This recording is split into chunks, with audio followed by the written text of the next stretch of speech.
Hello नमस्कार। स्वागत है आपका अपने चैनल इम्पैक्ट शिक्षा पर। ठीक है, इम्पैक्ट शिक्षा पर हम लोग एनसीईआरटी बुक का क्लास 7th का सोशल साइंस पढ़ रहे थे। ठीक है, जो भी लोग नए हैं वो लोग इस चैनल को क्या कीजिए, सब्सक्राइब कर लीजिए और हमारी रीच बहुत लोगों तक पहुंचाइए। ठीक है, हम आपको ये एनसीईआरटी का बुक पढ़ा रहे हैं जो कि बहुत समझने वाली किताब है। अगर आप इसको सही ढंग से समझ लेते हैं तो आगे किसी भी प्रकार का आप परीक्षा की तैयारी कर रहे हैं तो उसमें आपको दिक्कत नहीं होगा। ठीक है, सोशल साइंस का है, क्लास 7 का। हम लोग भीमराव अंबेडकर के इस कथन को भी पढ़ लिए थे। आज हम लोग अन्य लोकतंत्र में समानता के मुद्दे के बारे में पढ़ेंगे। हम लोग कांता की स्टोरी को पढ़े, ओम प्रकाश वाल्मीकि जी के बारे में पढ़े, कैसे उनके साथ स्कूल में भेदभाव किया जाता था, कैसे उनको अन्य बच्चों से अलग करके उनके साथ भेदभाव किया जाता था। फिर एक दिन क्या हुआ था, उनके पिताजी ने ये सब देख लिया था। इन सब बातों को हम लोग क्या किए थे, डिस्कशन कर चुके थे। अब आगे पढ़ते हैं। कह रहा है कि शायद आप सोच रहे होंगे कि क्या भारतीय लोकतंत्र ही ऐसा है जहां असमानता का अस्तित्व है और जहां समानता के लिए संघर्ष जारी है। इनका कहने का मतलब है कि क्या सिर्फ भारत में ही असमानता देखने को मिलती है जहां समानता के लिए लोगों को संघर्ष करना पड़ रहा है। सच तो यह है कि संसार के अधिकांश लोकतंत्रीय देशों में समानता के मुद्दे पर विशेष रूप से संघर्ष हो रहा है।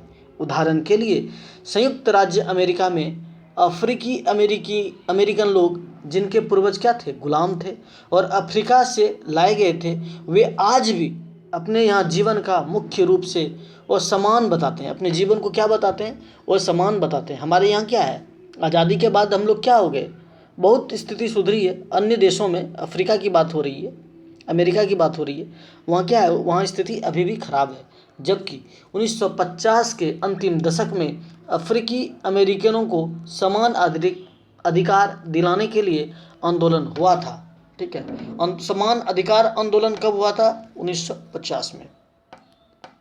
इससे पहले अफ्रीकी अमेरिकनों के साथ संयुक्त राज्य में बहुत असमानता का व्यवहार होता था। इससे पहले क्या होता था, असमानता का बहुत ही व्यवहार होता था और कानून भी उन्हें समान नहीं मानता था, कानून के नज़र में भी समान नहीं मानता था। हमारे यहाँ क्या है, कम से कम आर्टिकल 14 क्या कहता है कि सब व्यक्ति क्या है, कानून के सामने समान है। तभी तो हम लोग वोट देने के लिए एक साथ खड़े हो जाते हैं। उदाहरण के लिए बस से यात्रा करते समय उन्हें बस में पीछे बैठना पड़ता था। ठीक, ये बात हो रही है। अफ्रीकी अमेरिकन के साथ क्या होता था कि वहाँ जो लोग बैठते थे, अगर बस में बैठे तो उनको पीछे बैठना पड़ता था। जब भी कोई गोरा व्यक्ति आता तो उन्हें अपनी सीट से उठ जाना पड़ता था। जैसे ही कोई गोरा व्यक्ति आता था तो उनको अपना सीट क्या करना पड़ता था, छोड़ देना पड़ता था। ठीक है, उसी के बारे में बात हो रही है। अब जैसे देखिए यह एक महिला है, ये कौन है, यह एक महिला है। ठीक है, यह महिला है और इनका नाम क्या है, रोजा पार्क्स। रोजा पार्क्स, ठीक है, रोजा पार्क्स इनके क्या है, नाम है। इनके बारे में ही बातें हैं। क्या घटना घटती है, देखिए। कह रहा है कि रोजा पार्क्स जिनका जन्म 1913 में हुआ था, डेथ 2005 में हो गया था, एक अफ्रीकी अमेरिकन महिला थी। कैसी महिला थी, अफ्रीकी अमेरिकन महिला थी। अफ्रीकी महिला थी, कहाँ रहती थी, अमेरिका में। 1 दिसंबर 1955 को दिन भर काम करके थक जाने के बाद बस में उन्होंने अपनी सीट एक गोरे व्यक्ति को देने से मना कर दिया। दिन भर यह महिला क्या थी, काम की, और जब यह बस में बैठी तो एक गोरे व्यक्ति आए होंगे, इनको सीट छोड़ने के लिए बोला। इन्होंने क्या किया, मना कर दिया कि नहीं। उस दिन इनके इनकार से अफ्रीकी अमेरिकनों के साथ व समानता को लेकर एक विशाल आंदोलन प्रारंभ हो गया, जो नागरिक अधिकार आंदोलन, सिविल राइट्स मूवमेंट कहलाया। ठीक है, उस दिन इन्होंने जो विरोध किया उसके कारण ही क्या हो गया, एक आंदोलन छिड़ा और उस आंदोलन को क्या नाम पड़ा, नागरिक अधिकार आंदोलन, सिविल राइट्स मूवमेंट। ठीक है, 1964 के नागरिक अधिकार अधिनियम ने नस्ल, धर्म और राष्ट्रीय मूल के आधार पर भेदभाव को क्या किया, निषेध कर दिया। किसी को आंदोलन करने के लिए आगे बढ़ना ही पड़ता है, और यह इनका मन नहीं था आंदोलन करने का। ये थकी हुई महिला थी और ये बस से यात्रा कर रही थी, तो इसके कारण क्या हो गया, जैसे ही मना किया तो कुछ विवाद हुआ होगा दोनों में, फिर क्या हो गया, यह नागरिक अधिकार आंदोलन में बदल गया। 1964 के नागरिक अधिकार अधिनियम ने नस्ल, धर्म और राष्ट्रीय मूल के आधार पर भेदभाव को क्या किया, निषेध मतलब समाप्त किया, खत्म किया। इसने यह भी कहा कि अफ्रीकी अमेरिकन बच्चों के लिए सब स्कूल के दरवाजे खोले जाएंगे और उन्हें उन स्कूलों में अलग नहीं जाना पड़ेगा जो विशेष रूप से केवल उन्हीं के लिए खोला गया था। अब ऐसा नहीं है कि अफ्रीकी वाला का बच्चा वहाँ नहीं पढ़ेगा, सबका जाएगा। इतना होने के बावजूद भी अधिकांश अफ्रीकी अमेरिकन गरीब हैं। ठीक है, कैसा है, गरीब है। गरीब को ऐसे भी सताया जाता है, चाहे वो किसी भी वर्ग, धर्म, समुदाय, व्यवसाय, स्त्री, पुरुष, महिला, जो भी हो, उसको, जो गरीब है उसको सताया जाता है। अधिकतर अफ्रीकी अमेरिकन बच्चे केवल ऐसे सरकारी स्कूल में प्रवेश लेने के लिए सामर्थ्य रखते हैं जहां कम सुविधाएं हैं। जो गरीब हैं वो जहां कम सुविधा रहेगा वहीं जाएगा, और कम योग्यता वाले शिक्षक हैं, जहां शिक्षक भी कैसा है, कम योग्यता वाला, ठीक, उतने इंटेलिजेंस, जीनियस नहीं है। जबकि गोरे विद्यार्थी निजी स्कूल में जाते हैं। गोरे विद्यार्थी कहाँ जाते हैं, निजी स्कूल में, उन क्षेत्रों में रहते हैं जहाँ के सरकारी स्कूलों का स्तर निजी स्कूलों जैसा ही ऊंचा होता है। अगर वो सरकारी स्कूल ही भी है तो क्या है, उसका स्तर ऊंचा है। यह रोजा पार्क्स है, यह एक अफ्रीकी अमेरिकन औरत थी। इनका जन्म कब हुआ था, 1913 में जन्म हुआ था, और 2005 में इनका क्या हो गया था, डेथ हो गया था। जिनको एक विद्रोही प्रतिक्रिया ने इतिहास ही बदल दिया। अमेरिका का क्या किया, इतिहास बदल दिया। ठीक, समझ गए।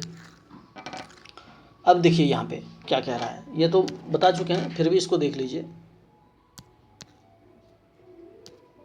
कह रहा है कि अनुच्छेद 15 याद रखना है आपको। अनुच्छेद 15 क्या कहता है, धर्म, मूल, वंश, जाति, लिंग या जन्म स्थान के आधार पर भेदभाव का क्या करता है, प्रतिषेध करता है।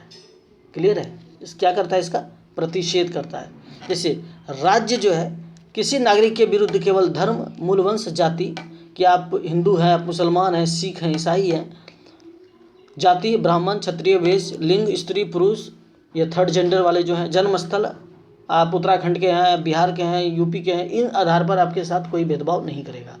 कोई नागरिक केवल धर्म, मूल, वंश, जाति, लिंग, जन्म स्थान या इनमें से किसी के आधार पर दुकान, सार्वजनिक भोजनालय, होटल और सार्वजनिक मनोरंजन के स्थान में प्रवेश पा सकता है, या पूर्णतया या भागतया राज्य निधि से शोषित या साधारण जनता के प्रयोग के लिए समर्पित कुओं, तालाबों, स्नानघरों, सड़कों और सार्वजनिक समावेश का उपयोग भी कर सकते हैं। यह क्या है, यह सब अधिकार हमें कौन देता है, तो यह सब अधिकार हमको देता है अनुच्छेद 15। ठीक है, अनुच्छेद 15 देता है। अनुच्छेद 14 क्या था, अभी फिर आपको बताएं, 2-4 बार, जब तक आप इसको सुनिएगा तब तक आपको याद हो जाएगा। हाँ, इसीलिए हमेशा सुनना है। कानून के सामने क्या है, सभी व्यक्ति क्या हैं, सभी नागरिक क्या हैं, समान हैं। ठीक, यह बात कौन कहता है, तो यह बात कहता है अनुच्छेद 14। 15 क्या कहता है कि धर्म, मूल, वंश, जाति, लिंग या जन्म स्थान के आधार पर भेदभाव नहीं किया जाएगा। और 17 क्या कहता है, अनटचेबिलिटी, छुआछूत की समाप्ति। क्लियर है। अब देखिए लोकतंत्र की चुनौती क्या है। किसी भी देश को पूरी तरह लोकतंत्रीय नहीं कहा जा सकता। हमेशा से ही ऐसे समुदाय और व्यक्ति होते हैं जो लोकतंत्र को नए नए अर्थ देते हैं और अधिक से अधिक समानता लाने के लिए नए नए सवाल उठाते हैं। इसके केंद्र में वह संघर्ष है जो सब व्यक्तियों को समानता और सम्मान दिलाने का पक्षधर है। इस पुस्तक में आप पढ़ेंगे कि किस तरह समानता का प्रश्न भारतीय लोकतंत्र में हमारे दैनिक जीवन के विभिन्न पहलुओं को प्रभावित करता है। इन पाठों को पढ़ते हुए विचार कीजिए, क्या सब व्यक्ति के लिए समानता और उसके सम्मान को ऊंचा रखने की भावना को लोग स्वीकार कर पाएंगे या कर रहे हैं या नहीं। इसके बारे में क्या करना है, आपको सोचना है। ठीक, यह अभ्यास दिया हुआ है, यह सब आप खुद से पढ़ लीजिएगा। शब्द संकलन है, जैसे सार्वभौमिक वयस्क मताधिकार का अर्थ क्या होता है। ठीक है, क्या है सार्वभौमिक वयस्क मताधिकार। यह लोकतंत्रीय समाज का अत्यंत महत्वपूर्ण पहलू है। इसका अर्थ यह है कि सभी वयस्क जो 18 से प्लस है वो वोट देंगे, जैसे अभी वोट देने का चल रहा है। गरिमा क्या होता है, तो इसका तात्पर्य अपने आप आपको और दूसरे व्यक्तियों को सम्मान युक्त समझने से है। किसी की गरिमा होती है, गरिमा को ठेस नहीं पहुंचना चाहिए। संविधान है यह क्या है? यह एक दस्तावेज है जिसमें देश की जनता व सरकार द्वारा पालन किए जाने वाले नियमों और अधिनियमों को निरूपित किया गया है। नागरिक अधिकार आंदोलन क्या है? तो यही रोजा पार्क्स वाला जो हुआ था घटना, एक आंदोलन जो संयुक्त राज्य अमेरिका कहाँ हुआ था? संयुक्त राज्य अमेरिका में कब हुआ था? 1950 के दशक के अंत में प्रारंभ हुआ, और जिसमें अफ्रीकी अमेरिकन लोगों ने नस्लवाद भेदभाव को क्या किया? समाप्त किया गया था। मतलब काले चमड़े वाले को सीट छोड़ना पड़ता था, उसके बारे में है। ठीक, चलिए क्लियर है यहाँ तक? अब है राज्य सरकार के बारे में, यह टीचर के लिए है, इसको उतना जरूरी नहीं है। ठीक, यहाँ से हम लोग पढ़ेंगे स्वास्थ्य क्या है। ठीक है, स्वास्थ्य में सरकार की भूमिका,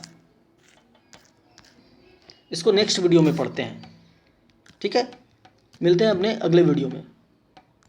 थैंक यू।